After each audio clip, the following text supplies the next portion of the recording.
Hello बच्चों, फिर अब हम लोग वापस हमारे इलेक्ट्रिसिटी वाले चैप्टर को कंटिन्यू करते हैं। और लास्ट वीडियो में जैसा कि अपन ने कहाँ तक देख लिया था, रेसिस्टिविटी ऑफ मटेरियल तक। और इसके बाद अब हम लोगों को स्टार्ट करना है combination of resistors. Combination of resistors कि जो हमने रेसिस्टेंसेस पढ़े वहां पे हम देखेंगे कॉम्बिनेशन ऑफ रेसिस्टर्स कि जो रेसिस्टर्स हम लोग यूज करते हैं उनका जो है किस तरीके से हम उनको क्या कर सकते हैं बच्चों, कंबाइन कर सकते हैं। तो किस तरीके से कंबाइन कर सकते हैं, तो हम उसको दो तरीके से कंबाइन कर सकते हैं। पहला होता है सीरीज कॉम्बिनेशन और दूसरा होता है पैरेलल कॉम्बिनेशन। कि जो रेसिस्टर्स होते हैं उसमें जब हमने फर्स्ट रेसिस्टर को कनेक्ट किया सीरीज कॉम्बिनेशन कि दो या दो से ज्यादा रेसिस्टर्स लिए और उनको हम सीरीज कॉम्बिनेशन में कनेक्ट करें। सीरीज कॉम्बिनेशन हम कुछ इस तरीके से लगाते हैं, रेसिस्टर्स को डायरेक्ट वन एंड दूसरे एंड से कनेक्ट होता है, तो that combination is the series combination. And another is the parallel combination. Second combination जो होता है बच्चों को क्या होता है, पैरेलल कॉम्बिनेशन। पैरेलल कॉम्बिनेशंस में टर्मिनल्स जो होते हैं वो सेम होते हैं, बाकी हम उनको पैरेलल कनेक्ट कर देते हैं, तो that combination is the parallel combination. Suppose this is resistor of resistance R1, R2, here R1 and R2. अभी हम इसमें निकालेंगे भी बच्चों कि किस तरीके से सीरीज कॉम्बिनेशन का नेट रेजिस्टेंस, रिजल्टेंट रेजिस्टेंस हम निकाल सकते हैं, और वैसे ही किस तरीके से पैरेलल कॉम्बिनेशन का भी इक्विवेलेंट रेजिस्टेंस हम लोग निकाल सकते हैं।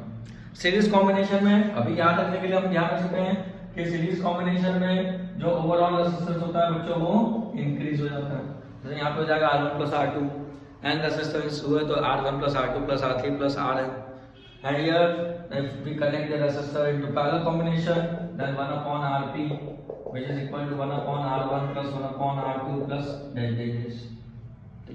तो होता क्या है बच्चों, सीरीज कॉम्बिनेशन में डिवीजन होता है पोटेंशियल डिफरेंस का across each resistor and current remain the same in the whole circuit. और पैरेलल कॉम्बिनेशन में there is a division of current across each resistor. इस कंसेप्ट का ध्यान रखें, हम जो रिलेशन है सीरीज कॉम्बिनेशन की और पैरेलल कॉम्बिनेशन की वो निकाल सकते हैं। ठीक है, तो देखें अपन कैसे निकालते हैं। तो अपन ने क्या करा, पहले सीरीज कॉम्बिनेशन लगाया, हमने टू रेसिस्टर्स लिए और दोनों रेसिस्टर को हमने सीरीज कॉम्बिनेशन में कनेक्ट कर दिया। Series combination. Here two resistors having resistances R1 and R2 are connected in series. ठीक है, and here potential difference applied is V. In the series combination, this potential difference V gets divided into these two resistors, that is V1 and V2. इन दोनों resistor के across ये potential divide हो जाएगा, एक तरफ हो गया V1 और एक हो गया V2। And here the resistor of this resistance are R1 and R2 and current flowing is I। तो बच्चों अपने को ये ध्यान रखना है कि सीरीज कॉम्बिनेशन में क्या डिवाइड हुआ, तो सीरीज कॉम्बिनेशन में डिवाइड हुआ पोटेंशियल डिफरेंस। तो here we can write V is equal to V1 plus V2। यहाँ हम V equal to V1 plus V2 लिख सकते हैं। ठीक है, और इसमें लगा दिया हमने ओम्स लॉ, तो V इज इक्वल टू यहाँ हो गया IR1 और यहाँ कितना हो गया बच्चों IR2। तो I कॉमन निकाल लिया, तो यहाँ कितना आ गया आपका R1 प्लस R2। I को इधर डिवाइड में ले आया तो V upon I is equal to R1 plus R2। और अभी अपन ने पढ़ा था Ohm's law, V upon I क्या लिख सकते हैं हम उसको R, तो V upon I is R। यहाँ R equivalent is equal to R1 plus R2। चलिए दो रेसिस्टर लगे हैं तो R1 प्लस R2, और दो या दो से ज्यादा रेसिस्टर लगे हैं तो R1 plus R2 plus R3 plus dash and so on. मतलब कुल मिला के यदि आपने सीरीज कॉम्बिनेशन में रेसिस्टर्स लगाया है तो ओवरऑल रेसिस्टेंस इंक्रीज होगा। ठीक है बच्चों, तो यदि हमको आ जाए निकालने के लिए तो हम उसको इस तरीके से निकाल के रिलेशन आ भी सकते हैं। और इसके बाद यदि हम देखें पैरेलल कॉम्बिनेशन,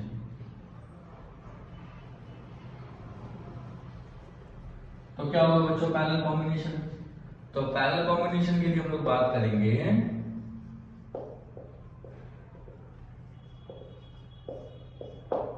चलिए हमने लगा दिया पैरेलल कॉम्बिनेशन में रेसिस्टर्स को, तो वहां पे जो डिवाइड होगा वो हमको दिखेगा करंट डिवाइड होते हुए। या हमने बैटरी लगाई 20 वोल्ट की plus minus B, here resistance is R1, here resistance is R2.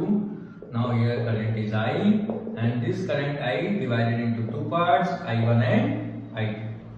तो here I1, I2 और कंबाइन होकर वापस आपको क्या मिल जाएगा बच्चों, बट यहाँ पे जो पोटेंशियल होगा जब मैं V वोल्ट अप्लाई किया है तो ये D वोल्ट यहाँ पे होगा, तो दोनों रेसिस्टर्स पे पोटेंशियल होगा सेम और डिवाइड होगा करंट। तो हम लिख सकते हैं यहाँ पे I is equal to I1 plus I2। तो I is equal to I1 plus I2। अब now by Ohm's law I1 can be written as V upon R1 V upon R2। Now take V as a common, 1 by R1 plus 1 by R2। V इधर divide में आ जाएगा, तो I upon V is equal to 1 upon R1 plus 1 upon, and I upon V is said to be 1 by R. So then 1 by R is equal to 1 by R1 plus 1 by R2. And for n resistors, 1 by R equal to 1 by R1 plus 1 by R2 plus 1 by R3 and so on. Then in parallel combination of the resistors, overall resistance will be decrease. जो overall resistance है बच्चों को क्या होगा, decrease होगा। ठीक है, तो ये भी बहुत एक इंपॉर्टेंट टॉपिक्स हैं और इन पे आपको न्यूमेरिकल मिल सकते हैं जो आपको अप्लाई करना है सीरीज कॉम्बिनेशन और पैरेलल कॉम्बिनेशन के कंसेप्ट। इसके बाद इससे भी इंपॉर्टेंट एक टॉपिक आता है, वो होता है advantage and disadvantage of series and parallel combination in domestic electric circuit. कि हमारा जो बच्चों डोमेस्टिक इलेक्ट्रिक सर्किट होता है उसमें हम जो वायरिंग होती है वो काय में करी जाती है, तो वो करी जाती है पैरेलल। तो सीरीज में क्यों नहीं की जाती, तो हमने देखा कि यदि सीरीज कॉम्बिनेशन में यदि हमने घर की वायरिंग डोमेस्टिक इलेक्ट्रिक वायरिंग करी तो एक ही स्विच मिलेगा पूरी लाइट को ऑन करने के लिए, ऑफ करने के लिए। ठीक है, कोई भी एक अप्लायंस हमारे घर में वर्किंग करना बंद कर देता है तो ओवरऑल वर्किंग बंद हो जाएगी। तीसरा, सीरीज कॉम्बिनेशन में पोटेंशियल डिफरेंस डिवाइड होता है, तो हर पॉइंट पे आपको 220 वोल्ट नहीं मिलेगा, आपके अप्लायंस प्रॉपर वर्क नहीं करेंगे, ओवरऑल रेजिस्टेंस बढ़ जाएगा। तो इस कारण से ओवरऑल रेजिस्टेंस बढ़ने से करंट की वैल्यू भी कम होगी। तो फिर हम काय में करते हैं उनको कनेक्शन, तो हम करते हैं उसको पैरेलल, क्योंकि पैरेलल में क्या होता है बच्चों, इंडिविजुअल स्विच होंगे अलग अलग अप्लायंस के लिए। यदि आपका कोई एक अप्लायंस वर्क करना बंद भी करता है तो ओवरऑल सिस्टम बंद नहीं होगा।